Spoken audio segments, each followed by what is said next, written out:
کیا اس بچے کی موت حادثاتی تھی یا خودکشی والی؟ 2 یا 3 دن کے بعد پھر میں نے مولانا طارق جمیل صاحب کو عشاء کی نماز کے بعد کال کی، لیکن انہوں نے کال نہیں اٹھائی۔ میری عادت ہے کہ جب میں کسی کو کال کروں تو بس ایک ہی کال کرتا ہوں، اگر وہ اٹھا لے تو ٹھیک، نہیں تو اس کی مرضی، عین ممکن ہے کہ بندہ مصروف ہو، وہ خود پھر کال کر لیتا ہے جو بھی جس کے ساتھ واسطہ پڑتا ہے۔ خیر تقریباً 1 گھنٹے کے بعد مجھے طارق جمیل صاحب کی کال آئی، تو میں نے ان سے پھر تعزیت کی، انا للہ و انا الیہ راجعون، اللہم اجرنی فی مصیبتی و اخلف لی خیرا منہا، یہ دعا پڑھی اور جو بھی ایک روایتی انداز میں ہوتا ہے سارا معاملہ کیا۔ اور میں نے مولانا سے 3 سوال کیے، میں نے کہا کہ یہ مختلف ورژن آ رہے ہیں، مجھے آپ 3 باتوں کے جواب دیں۔ پہلی بات یہ بتائیں کہ یہ آپ کے بیٹے نے خودکشی کی ہے یا حادثاتی موت ہے؟ تو انہوں نے کہا یہ خودکشی والی بات بالکل جھوٹ ہے اور یہ مجھے تکلیف دے رہے ہیں، یہ حادثاتی موت تھی۔ اور بعد میں ان کی ویڈیو بھی آ گئی جس میں انہوں نے کہا کہ مجھے تکلیف نہ دیں، وہ جو قرآن خوانی کے موقع کے اوپر ان کی ویڈیو آئی۔ تو پھر میں نے دوسری بات کی جو جینون تھی، میں نے کہا اگر یہی بات ہے تو آپ کے تو اپنے بیٹے نے ویڈیو جاری کر دی تھی اسی رات، تو وہ اس نے ویڈیو کیوں جاری کی تھی اگر اسے اس بات کا نہیں پتا تھا؟ تو کہنے لگے وہ یوسف تو یہاں پہ ہے بھی نہیں تھا، وہ دوسرے سٹی میں گیا ہوا تھا، چونکہ وہ ایک پینک پھیل گیا تو اسے جو انیشل رپورٹ ملی اس نے اس کے مطابق فوراً ویڈیو بنا دی۔ تو وہ ویڈیو اس کی غلطی ہے، ویڈیو بنانا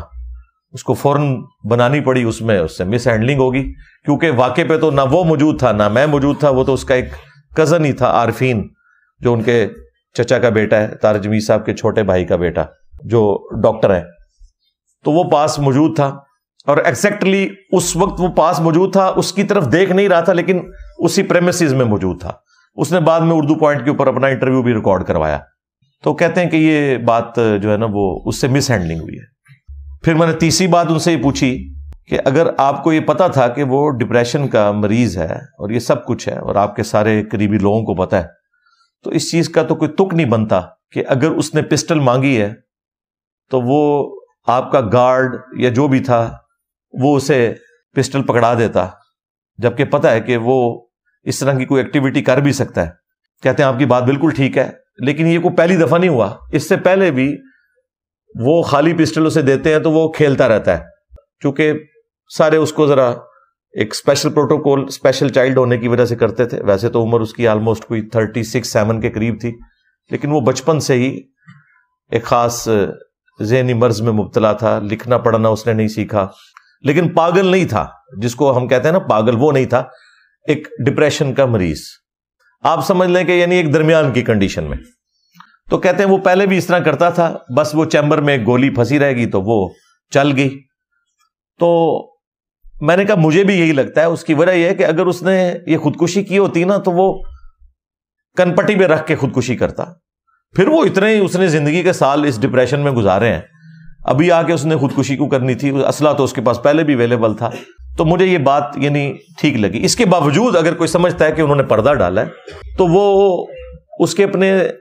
ذہن کا ایشو ہے۔ میرے خیال ہے ہمیں گھر والوں کی بات کے اوپر رلائی کرتے ہوئے اس چیپٹر کو کلوز کر دینا چاہیے۔ یہ بڑی سخت زیادتی والی بات ہے کہ ایک گھر میں پہلے ڈیتھ ہوئی بھی ہے اور پھر ہر کوئی اس میں تباہ آزمائی کر رہا ہے، اس میں سے نکلنا کیا ہے؟ کوئی وہ پبلک اکاؤنٹ ہولڈر نہیں تھا، کوئی پاکستان کا کوئی مشہور سائنٹسٹ نہیں تھا کہ جس کی وجہ سے کوئی ملک کو اتنا نقصان ہو گیا ہے کہ ہم کہیں کہ نہیں جی پتہ لگوائیں کہ یہ خودکشی کی ہے یا حساسی طور پہ مرا ہے۔ ایک نارمل انسان تھا، ٹھیک ہے، اس کے والد کی سٹیٹمنٹ آ گئی، دیٹس اینف، اور پھر وہ ہاتھ جوڑ جوڑ کے کہہ رہے ہیں کہ یار اس کو ایشو نہ بنائیں، پلیز میرے بچے کے اوپر یہ الزام نہ لگائیں۔ تو میرے خیال ہے اس کے بعد تو جو شخص بھی صاحب اولاد ہے اسے شرم کرنی چاہیے اگر وہ اس کے علاوہ کوئی اور ورژن اڈاپٹ کرتا ہے۔ یہ میرا اپنا پوائنٹ آف ویو ہے، کہوں کہ میری خود بات ہوئی ہے طارق جمیل صاحب سے، انہوں نے کہا کہ نہیں یہ حادثاتی موت تھی، میرے بچے یوسف جمیل نے بس پینک میں آ کے اس وقت ایک ویڈیو بنا دی، اس کی وجہ سے یہ سارا معاملہ آگے چل پڑا۔ اگر خودکشی کرنی ہوتی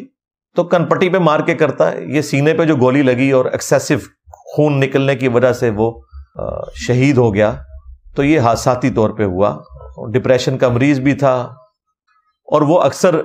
پسٹل سے کھیلتا تھا، وہ اسی وجہ سے گارڈ نے اس کو دے دی، لیکن گارڈ کو پتہ نہیں تھا کہ ایک گولی اس میں چیمبر میں پھنسی ہوئی ہے اور وہ چل گئی۔ لہٰذا اس چیپٹر کو اب کلوز کر دیں، جبکہ طارق جمیل صاحب نے ہاتھ جوڑ کے یہ کہا ہے کہ خدا کے لیے میرے بچے کو بار بار یہ نہ کہیں کہ اس نے خودکشی کی ہے، مجھے آپ تکلیف دے رہے ہیں، تو میرا خیال ہے اس چیپٹر کو کلوز کر دینا چاہیے.